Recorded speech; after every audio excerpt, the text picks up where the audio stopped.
शेखपुरा के क्षेत्रीय सांसद अरुण भारती ने जिले में बैंकों की कार्यप्रणाली पर गंभीर आपत्ति जताते हुए शाखा जमा अनुपात सीडी रेशियो में सुधार लाने के कड़े निर्देश दिए हैं। ये निर्देश सोमवार को आयोजित जिला स्तरीय बैंकर्स सलाह समिति की बैठक में दिए गए। बैठक में जिलों के दोनों विधायक रणधीर कुमार सोनी और डॉक्टर कुमार पुष्पांजय के साथ जिलाधिकारी,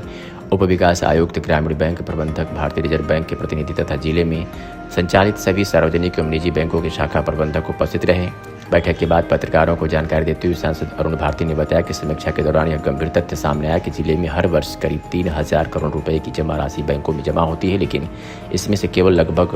1,600 करोड़ रुपए के ऋण के रूप में वितरित किए जाते हैं। शेष बड़ी राशि अन्य जिलों में उपयोग हो रही है। उन्होंने कहा कि बैंकों को निर्देश दिया गया है कि कम से कम 60% जमा राशि का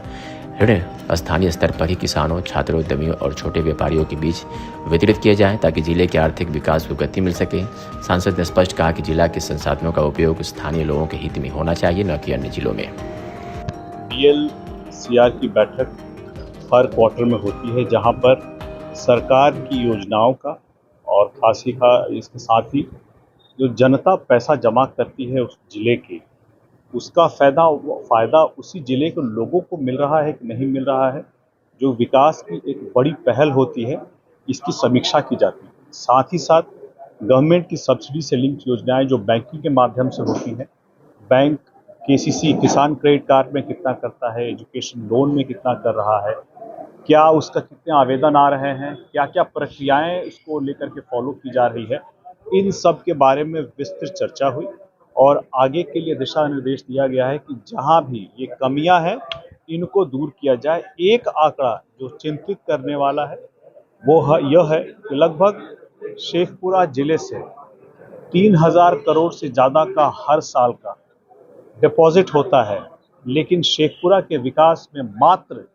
1,600 करोड़ लगता है और ये डेटा पिछले वित्त वर्ष के हिसाब से है। इसका मतलब यह है कि यहाँ से 1,500 करोड़ रुपए शेखपुरा जिले के बाहर चले जा रहे हैं, जो कि यहाँ विकास के लिए लगने चाहिए थे। और इसी माध्यम से यही हमारा बेस बना कि इसी के माध्यम से अलग अलग योजनाओं में जो यहाँ के छात्र हैं, जो यहाँ की युवा हैं, जो रोजगार करना चाहते हैं, जो यहाँ के उद्यमी हैं, उन सभी को लेकर के बैंकों ने क्या क्या प्रक्रियाएं और क्या क्या सफलताएं हासिल की है। प्रधानमंत्री जी के माध्यम से अलग अलग योजनाएं, चाहे PMFME हो, PMEGP हो या गौशाला का योजना हो, गव्य का योजना हो, डेयरी का योजना हो, तो इन सब पर अलग अलग बैंकों से विस्तार से चर्चा की गई है। चूंकि हमारे कार्यकाल में ये पहली बैठक थी, इसमें सभी से आंकड़ा लेकर, जानकारी लेकर के आगे के लिए दिशा निर्देश दिए गए हैं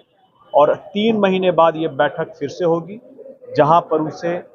पिछली बैठक के अनुपालन में कितना प्रदर्शन बेहतर हुआ है, क्या समस्याएं आई हैं और उस समस्याओं का कैसे समाधान किया गया है और कैसे जो एक राज्य का थ्रेशोल्ड है कि यहाँ का इकट्ठा किया हुआ, डिपॉजिट किया हुआ पैसा का कम से कम 60% शेखपुरा जिले में लगे और राष्ट्रीय एवरेज 82% के आसपास का टारगेट लेकर के बैंकर्स चले, ताकि यहाँ का पैसा यही के बच्चों के भविष्य को सुधारने में लगे। सर, बैंकर्स वाला बात समन्वय नहीं देखते, कमी है, इसके कारण से लोग कल्याणकारी कार्य नहीं हो पा रहे हैं। तो इसमें जो भी समन्वय की कमी है, इसके लिए LDM साहब को बता दिया गया है।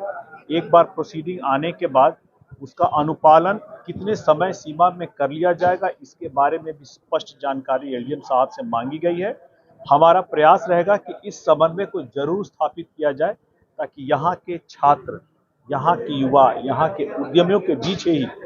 यहाँ का डिपॉजिट किया हुआ पैसा बटे और यहीं पर रोजगार और यहीं पर विकास का हम लोग बेहतर परिणाम देख सकें। सर, बिहार में एनकाउंटर बड़े पैमाने पर हो रहे हैं, अपराधियों के खिलाफ में कार्रवाई की जा रही है, क्या लगता है कि बिहार के अंदर